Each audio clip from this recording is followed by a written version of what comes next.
Marcus was a salvage engineer who worked for the Deep Space Recovery Company. He spent most of his time in the darkness of space, searching for valuable materials and technology from broken ships. His job was dangerous, but Marcus liked it.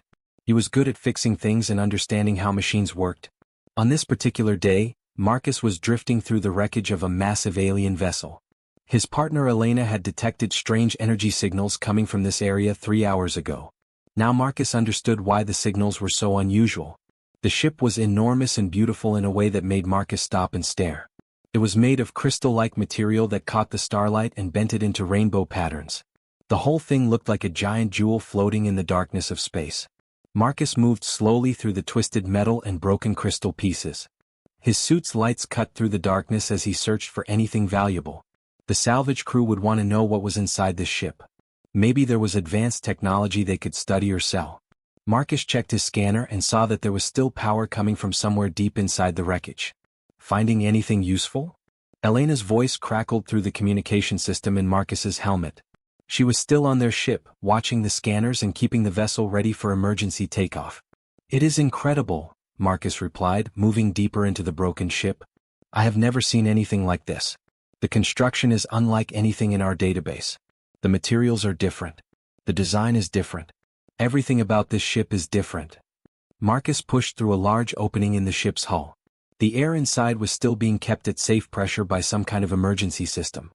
His suit showed that the atmosphere was breathable, though it smelled strange and metallic. He walked carefully, knowing that dangerous things could be hiding in the darkness. That is when Marcus found her.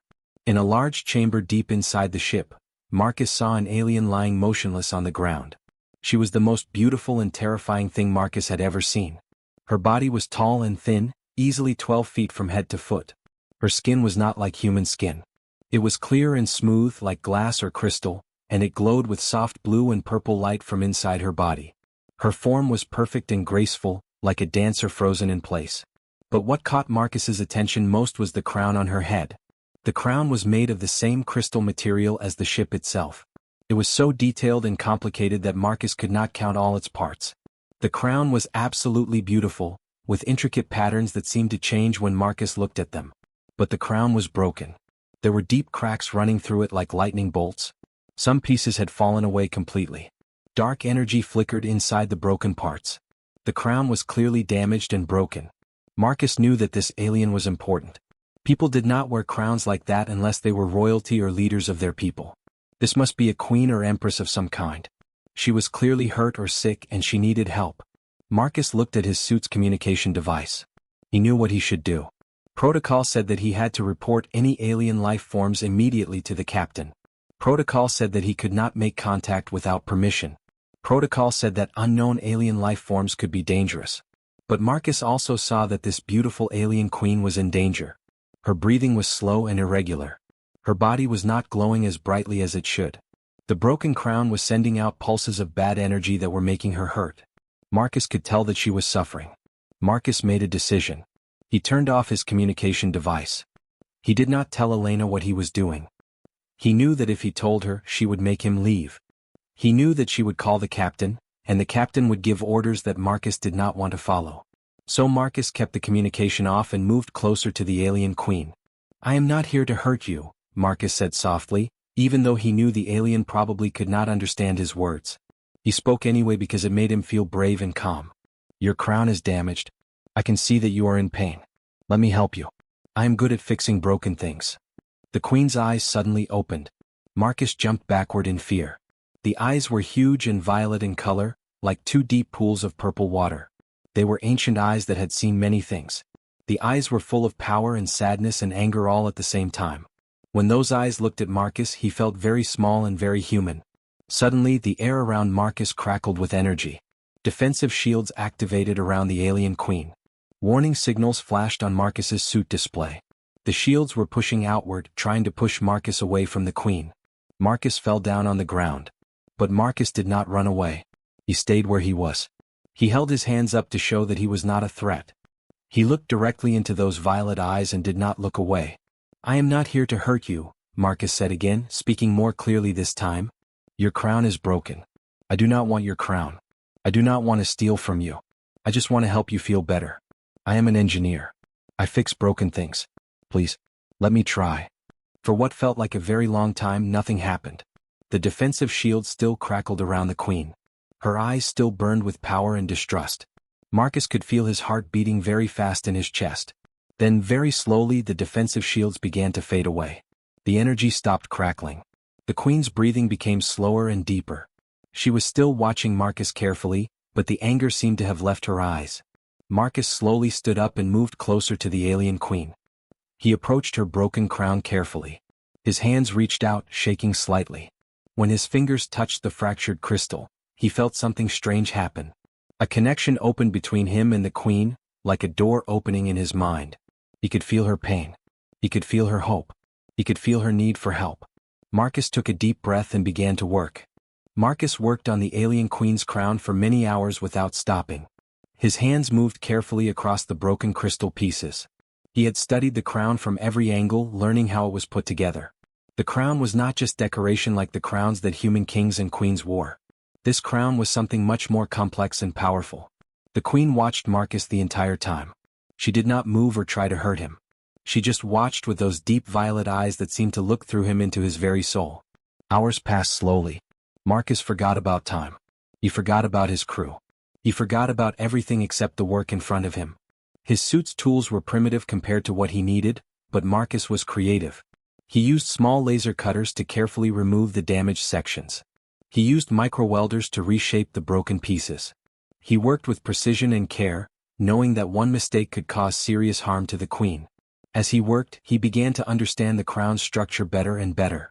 "You are fascinating," Marcus said softly to the queen, speaking mostly to himself. He had not expected her to understand him. She did not speak the same language as humans. But it felt good to talk out loud while he worked. It helped him think. This design is not just beautiful.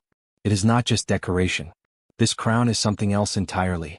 It is not just metal or crystal. It is connected to you. It is part of you somehow. I can feel it. The way it pulses with energy. The way it glows. It is alive in some way. You are not just wearing this crown. You are one with it. Marcus paused and looked at the queen's face. She was staring at him with even more intensity than before. Something was happening. Her body was beginning to glow brighter. Soft waves of blue and purple light moved across her skin like water rippling in a pool. "Human," the queen said suddenly. Her voice was strange and beautiful. It sounded like bells chiming and music playing all at the same time. Each word seemed to vibrate through the air and through Marcus's body. "You touched the sacred crown." Marcus's hands froze. She had spoken. She understood him. Or at least she was responding to what he was doing. He realized that she was watching every movement he made. "I am trying to repair it," Marcus said slowly and carefully, speaking each word clearly. "You are hurt. Your crown is damaged. I can help you. I do not want to hurt you or steal from you. I just want to fix what is broken." The queen's light flickered and changed colors. She made a sound like whale song mixed with the chiming of bells. It was a complex sound with many layers of meaning that Marcus could not fully understand. But somehow he knew that she was not angry. She was communicating something important. "Protocol," the queen said, and now her words were clearer and more precise. She was learning to speak Marcus's language very quickly. "Sacred bond. Only my mate can touch this. The bond protocol. It activates when another handles my crown. You understand this?" Marcus felt confused. Mate? What did she mean by mate? He was just trying to help her. He was just doing his job as an engineer. But before he could ask, the queen continued speaking. "You have triggered it," the queen said. "The protocol cannot be stopped now. It is biology. It is written in our crystalline memory. It is fate itself." As the queen spoke these words, Marcus felt something very strange happening inside his body. His heart began to beat faster. He felt warmth spreading through his chest. He felt pulled toward the queen in a way he could not explain. It was like gravity but gentler. It was like a magnet drawing metal closer and closer. It was like something calling to something else across a great distance. Marcus looked down at his gloved hands, which were still touching the fractured crown. He wondered if what the queen was saying was true. Could touching her crown really cause this strange connection? Could there really be some kind of biological bonding happening between them? "What is your name?" Marcus asked suddenly. He did not know why he asked this question. He just knew that he needed to know. He needed to know who this beautiful, strange, powerful being was. He needed to know the name of this alien queen who seemed to be bonded to him in some mysterious way. The queen's entire body brightened. Her glow became more intense and more colorful. Blues and purples and greens mixed together in waves across her skin. It was the most beautiful thing Marcus had ever seen. "I am Lyra," she said, "Queen of the Luminant Collective. I rule my people and lead them through the darkness of space. And you have begun something that cannot be undone, human. You have created a bond that will change both our worlds. What is your designation? What is your name?" "Marcus," he replied. "My name is Marcus. I am a salvage engineer. I work on ships and fix broken things. I did not know that touching your crown would do this. I did not know that I would bond with you. But I do not think I regret it." When Lyra's luminescence suddenly intensified into a cascade of brilliant blues and golds and whites, Marcus realized that she was happy. She was smiling. An alien queen was smiling at him with joy and wonder. The light from her body filled the entire chamber. It was so bright that Marcus had to shield his eyes with his hand. But he did not look away. He kept watching the alien queen named Lyra. He kept his hand on her crown. And he felt the bond between them growing stronger with every passing moment. Something impossible had happened. Something that would change his life forever had begun in the wreckage of an alien ship floating in the darkness of space. Marcus continued working on Lyra's crown through the long hours. He had been working without sleep for nearly 12 hours now, but he did not feel tired. Something about the bond between him and Lyra gave him energy and focus. He could feel her presence in his mind like a gentle warmth. It helped him understand what needed to be done next. As Marcus worked, he began to understand more and more about the crown's true purpose. It was not just a piece of jewelry or a symbol of power like the crowns that human royalty wore. This crown was something far more advanced and important. It was connected to Lyra's body in ways that Marcus had never imagined possible. "The crown is not separate from you," Marcus said as he carefully restored another section of the damaged crystal. His voice was filled with wonder and understanding. "It is part of your body. It is part of your mind. It is part of who you are. This is not just technology. This is biology combined with technology. This is something that has grown together with you over time." Lyra watched him work with complete attention. Her violet eyes followed every movement of his hands. When Marcus spoke, she responded with soft chimes and musical sounds that seemed to indicate agreement. "Yes," Lyra confirmed, her words becoming stronger and clearer with each hour that passed. "You understand what my people are. We are not like your kind, Marcus. We are different in ways that go very deep. Our rulers are not separate from our civilization. We are extensions of our people. The crown channels the collective consciousness of my entire civilization. Through this crown, I can hear the thoughts of millions of my people. Through this crown, I can lead them with perfect clarity and unity. Without this crown working properly, I am lost. I cannot hear them. They cannot hear me. The connection breaks apart." Marcus stopped working for a moment and looked at Lyra's face. He tried to imagine what it must be like to have millions of voices in your head all the time. He tried to imagine being connected to an entire civilization through a crown of crystal. It seemed overwhelming and amazing and terrifying all at the same time. "That is a lot of responsibility," Marcus said quietly. "I can feel how much weight you carry. I can feel how many people depend on you." "Yes," Lyra said simply. "But now I feel something else too. I feel you, Marcus. Even as I hear my people in my mind, I feel your presence as well. It is different from the voices of my civilization. Your presence is individual and separate. Your presence is warm and kind. Your presence is becoming more important to me with every moment that passes." Marcus smiled and returned to his work. He completed the repairs to the crown's outer sections, and then he began working on the most delicate part. Deep inside the crown's structure, there was a section that connected directly to Lyra's nervous system. This section had been damaged when her ship crashed. This was the part causing her the most pain. Marcus worked with extreme care and precision. He used his smallest tools to remove the damaged crystal structures. He carefully reshaped the broken connections. He used his micro-welder to fuse new pieces into place. The work was difficult and required complete concentration. One mistake could cause serious damage to Lyra. Hours passed. Marcus's hands began to shake with exhaustion, but he continued working. He could feel Lyra's pain through their bond. He could feel how much she needed this repair. That knowledge gave him strength to continue when his body wanted to rest. Finally, after nearly 12 hours of work, Marcus completed the repairs. He had restored the crown to its original beauty and function. The cracks had been sealed. The missing pieces had been replaced with new crystal structures that matched perfectly. The dark, broken energy had been replaced with clean, bright light. Marcus fitted the final restored section into place. The moment the last piece locked into position, something remarkable happened. Lyra gasped, a sound of profound relief and joy. Her entire form blazed with light so bright that Marcus had to close his eyes.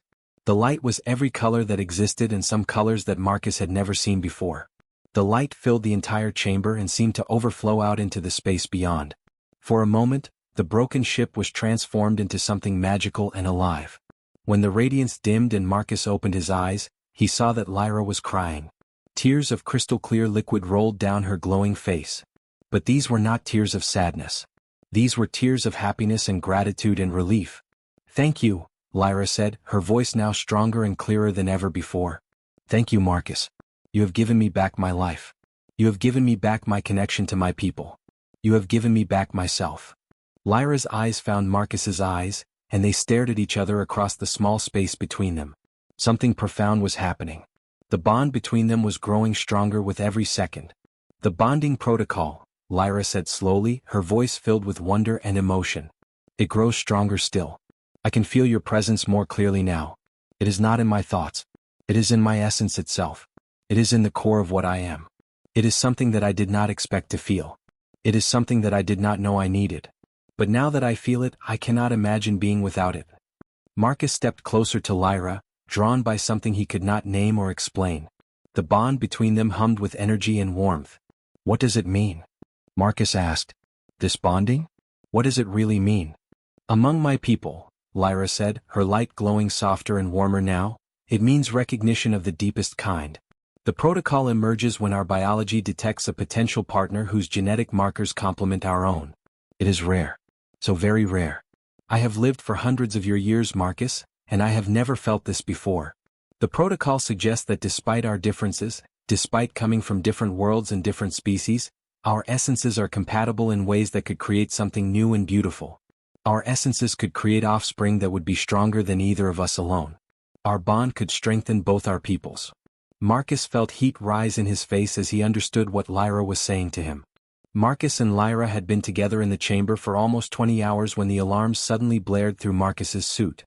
His communication system, which he had turned off hours ago, suddenly activated with urgent messages from Elena. "Marcus? Marcus, are you there? Answer me. We have detected multiple large ships entering this sector. They are moving toward the wreckage. They match the specifications of the alien vessel. These must be Lyra's people. They are coming. Marcus, you need to respond." Marcus's heart jumped into his throat. He had known that this moment would come eventually. He had known that Lyra's people would search for her. But he had hoped for more time. More time to understand what was happening between him and Lyra. More time to prepare for what would come next. "I understand," Marcus said into his communication device. "Get the ship ready for emergency takeoff. But do not leave without me." "What are you doing down there?" Elena demanded. "Marcus, tell me what is going on." Before Marcus could answer, the chamber suddenly shook. The broken ship trembled as something massive struck it from outside. Red warning lights flashed across all of Marcus's suit displays. The luminant warships had arrived. "They are here," Lyra said calmly, though Marcus could feel her fear through their bond. Her light had changed to darker shades of blue and purple. "My people have come to retrieve me. This is what I feared would happen." Marcus moved closer to Lyra and took her hand. The moment their skin touched, warmth flowed between them. "Whatever happens," Marcus said, "we will face it together." The chamber's main door suddenly exploded inward. 12 armored luminants entered in perfect formation. They were tall and powerful, their bodies covered in protective crystal armor that glowed with cold, blue light. They were nothing like Lyra. These warriors were built for combat and control. Their armor was sharp and angular, designed to intimidate and threaten. At the head of the group was a massive female luminant. She was even larger than Lyra, with a crown almost as elaborate as Lyra's. This was clearly a being of great power and authority. Her eyes swept across the chamber, and when she saw Marcus standing beside Lyra with his hand on her shoulder, her entire body went rigid. "Your Majesty," the commander said, her voice cold and formal.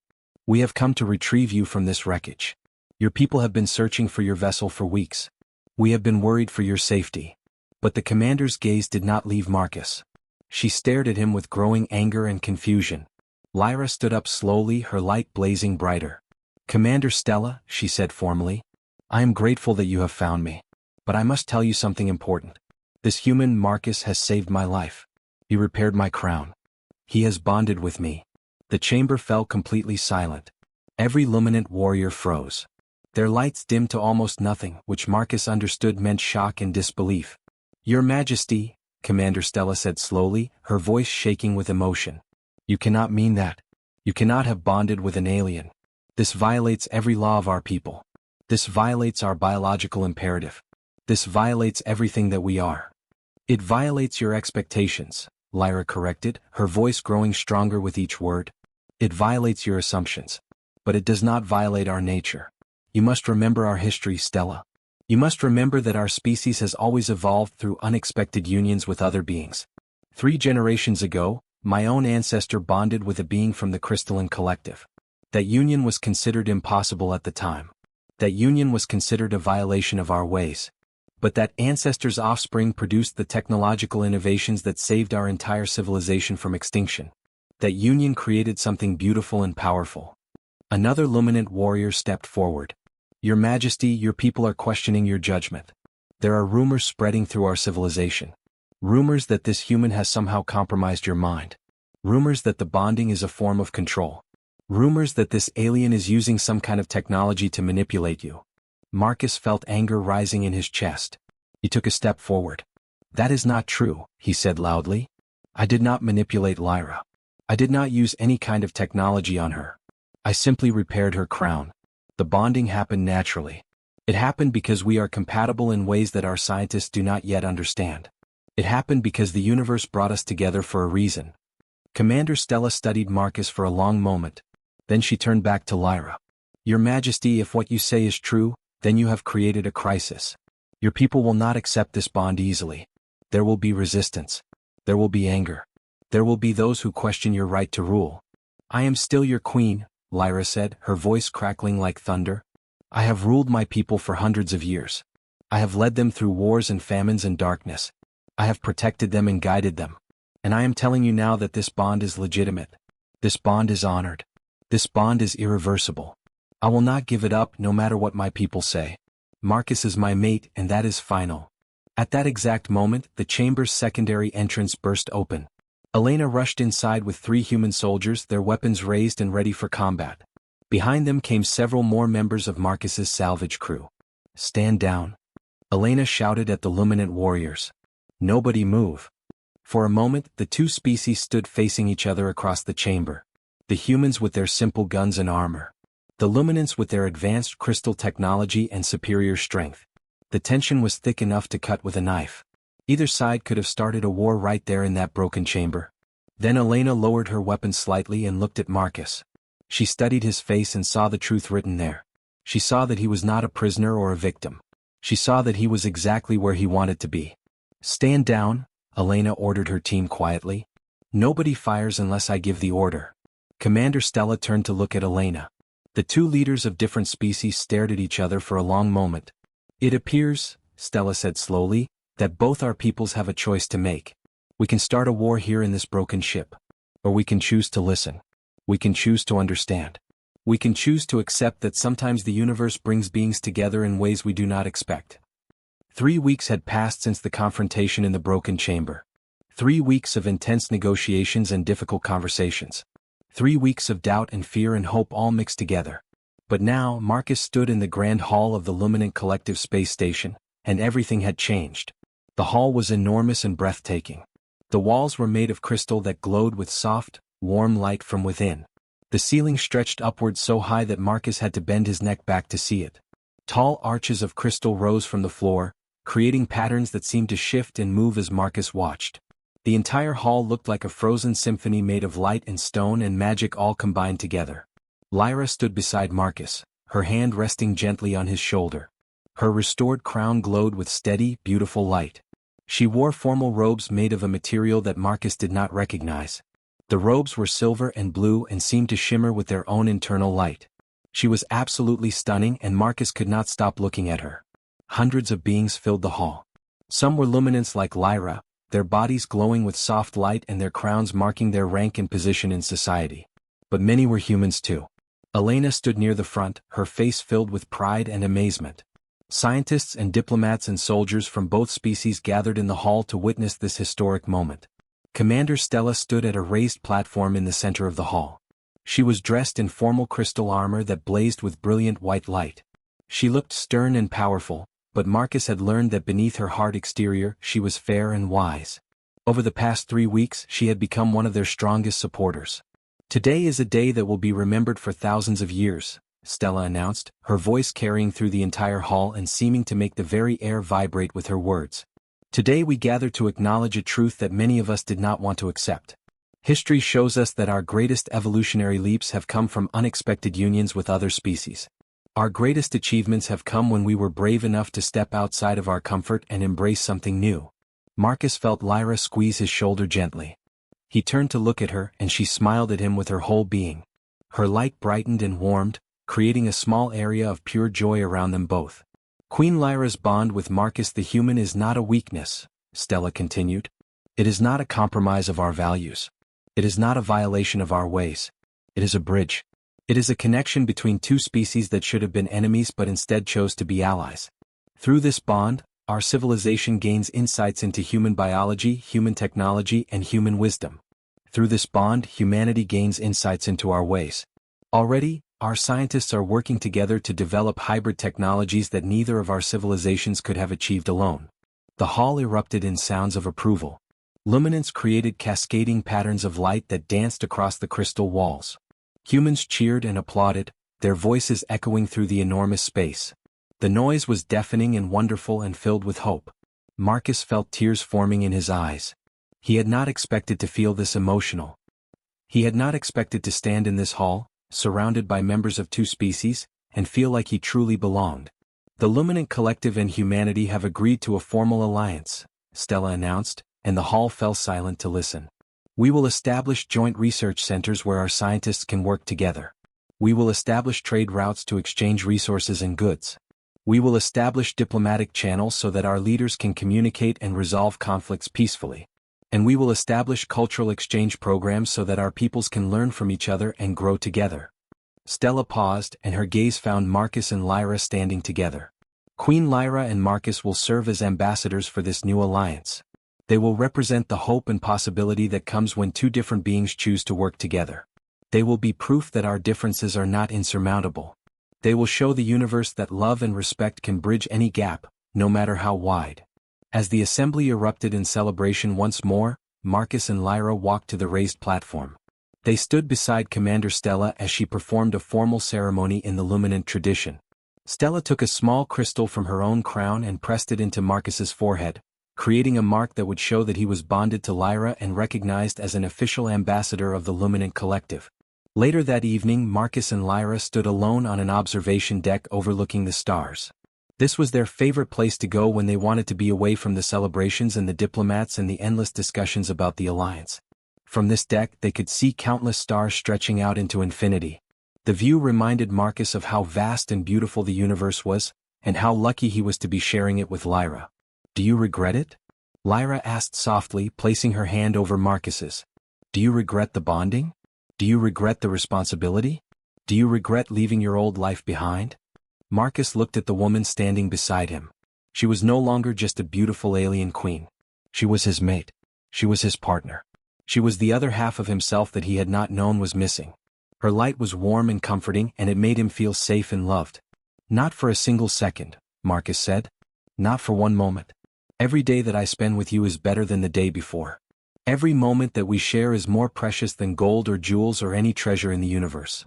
Lyra's luminescence brightened into something that Marcus now recognized instantly as pure joy and love. "Then we will write something magnificent together," she said. "A new chapter for both our peoples. A story that will inspire others to look beyond their differences and find connection.